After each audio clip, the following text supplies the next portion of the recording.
Hey, I'm Frank from Practical AI Company. OpenClaw is having a real moment right now. Everyone's talking about agents that can actually do work for you, not just chat. And honestly, the capability is impressive, but the setup is where people get stuck. That's why I put together the OpenClaw Setup Pack. Inside, you get a simple click-by-click walkthrough to install OpenClaw, configure it properly, and integrate it into your workflow. I'll show you the exact checklist you need before you start, the core setup steps, and how to connect it to the tools or channels you actually use.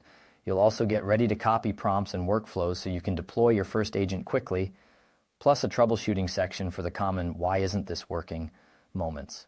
Now, quick but important warning, don't install an agent like this without security parameters. OpenClaw can touch sensitive stuff, tokens, permissions, connected accounts, and if you rush it, you can accidentally expose access you didn't mean to.